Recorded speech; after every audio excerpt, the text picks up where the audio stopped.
सकाळी 9:30च्या सुमाराला चहा नाश्ता उरकून आम्ही दोघंही घोड्यांकडे निघालो.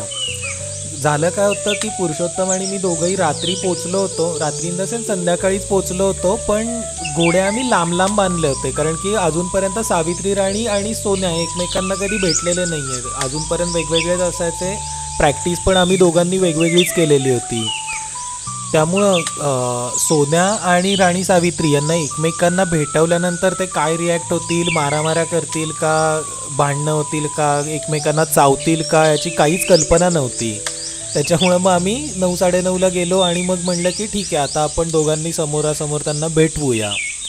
म्हणून मग दोघांनी आपापल्या घोड्यांना लगाम लावून घेतले आणि मग घोडे एकमेकांसमोर सोडले. म्हणजे सोडले इन द सेन्स आम्हीच दोऱ्या धरून त्यांना एकमेकांजवळ घेऊन गेलो. म्हणलं बघूया काय करतायत, होऊन जाऊ दे.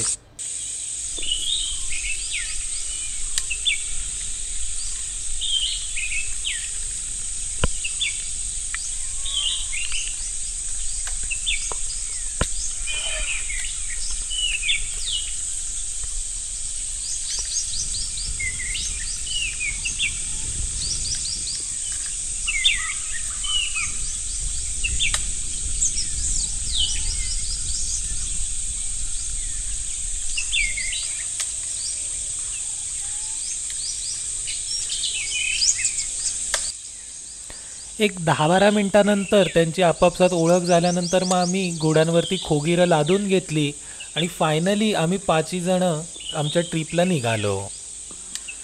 सकाळी 1 किलोमीटरभर आम्ही चाललो, म्हणजे मग खोगीर त्यांचं एकदा पाठीवर सेट झालं आणि मग फायनली मी राणीवर बसलो, पुरुषोत्तम सोन्यावर बसला आणि सावित्री आमच्याबरोबर नुसती चालत होती.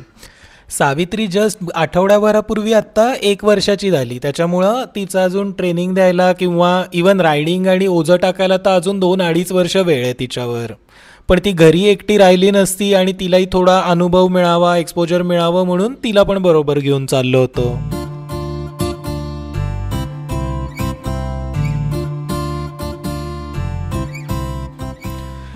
कुडावळ्यातल्या सगळ्या मित्रमंडळींना आम्ही घोड्यावरनं एक 8-10 दिवसासाठी फिरायला चाललो हे माहिती होतं. त्याच्यामुळं रस्त्यात जर का कोणी भेटले तर सगळे कौतुकाने थांबून विचारायचे, आपुलकीने चौकशी करायचे, शुभेच्छा द्यायचे.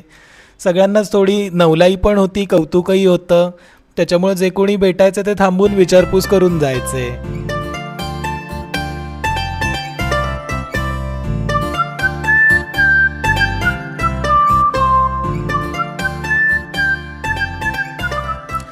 अशी सकाळी एकदम उत्साहात आमची सुरुवात झाली.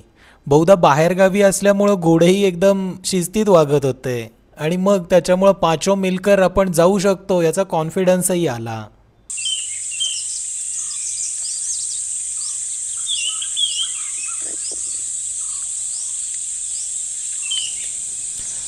आता साधारण दुपारचा 1 वाजला होता.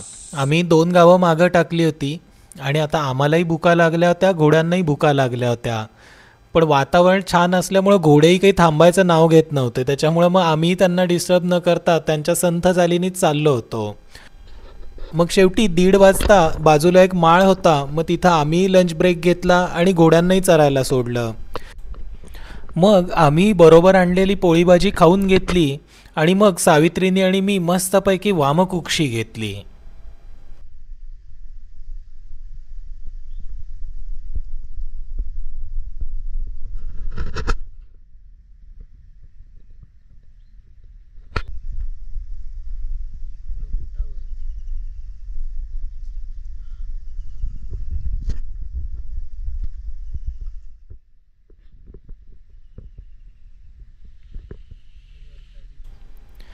पण मी वामकुक्षी घेतोय हे काही या चतुराला बघवे ना. बहुधा त्यालाही आमच्या बरोबर यायचं होतं, त्याच्यामुळे तो सारखा सारखा माझ्या अंगावर येऊन बसत होता. मग शेवटी माझ्या हातावर बसून चल मलाही घेऊन चला असं त्याचं भुणभुण चालली होती. मग शेवटी उडणारे लोक आमच्यात अलाउड नाहीत असं सांगितल्यानंतर तो हिरमुसून निघून गेला. मग घोड्यांचं चरून झाल्यावर साधारण 3:30च्या सुमारास त्यांना शेंगदाण्याची आणि खोबऱ्याची पेंड घातली आणि आम्ही पुढच्या प्रवासाला निघालो.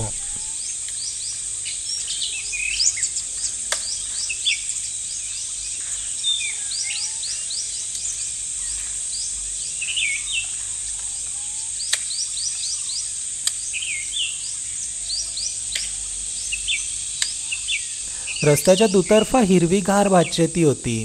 सगळे डोंगरही अगदी असे हिरवेगार स्वच्छ दिसत होते. पावसाळा म्हणजे कोकण सह्याद्री हा म्हणजे अक्षरशः स्वर्ग असतो, स्वर्ग.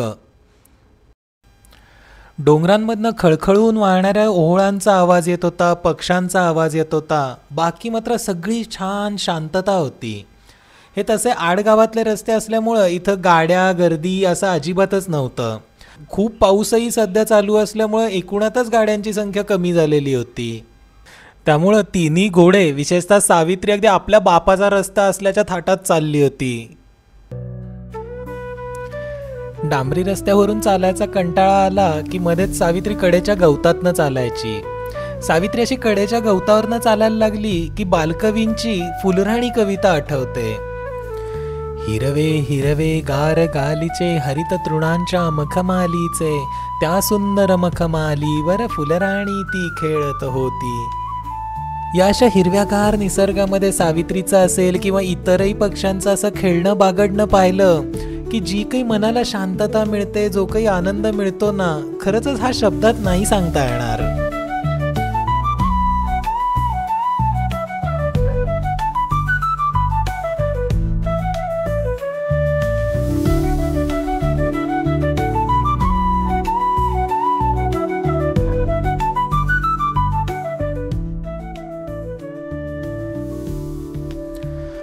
मधनं चरायला आलेली गुरं म्हशी हेही आम्हाला भेटत होते.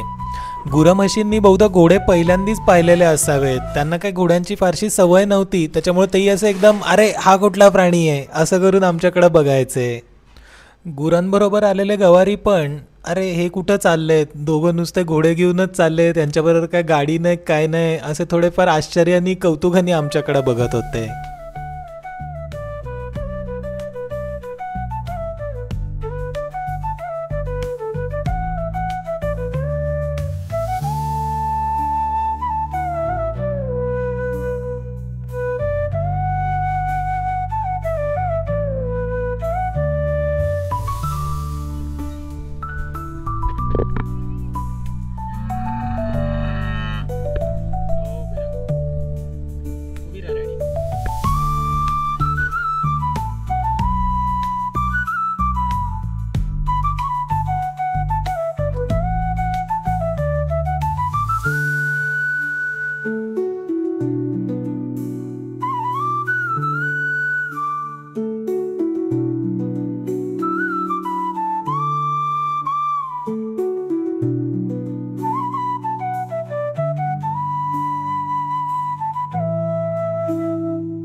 आता साधारण 5 वाजले होते.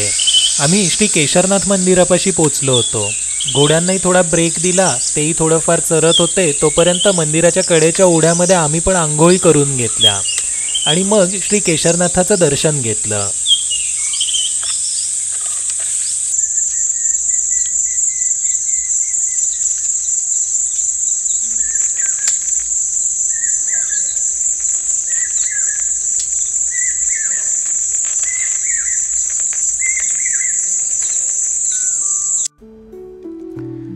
मंदिरातून बाहेर पडलो तर एका घराच्या अंगणात छान प्राजक्ताचा सडा पडलेला दिसला. त्यांच्या फुलबागेत सोनचाफाही फुलला होता. ते पाहिल्यावर मला तर त्या मराठी व्याकरणाच्या पुस्तकामध्ये मालिनी वृत्ताचं एक लक्षण गीत दिलेलं होतं, त्याचीच आठवण झाली. पखरण बघ घाली भूवरी पारिजात, परिमळ पसरी हा सोन चाफा दिशांत, गवत ही सुमभूषा साजवी आज देही, धरिणी हरित वस्त्रा मालिनी साजतेही. एकूणातच पावसामुळे हिरव्यागार झालेल्या जमिनीला हरित वस्त्रा मालिनी ही जी काही उपमा दिलेली आहे कवीनी, ती अगदी फारच सार्थ वाटत होती.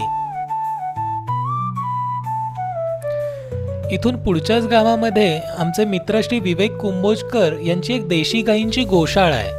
आता 6:30 वाजत आले होते, त्याच्यामुळे मग आम्ही त्यांच्या इथंच मुक्काम करायचा ठरवला आणि मुक्कामाच्या दिशेने कूच केली.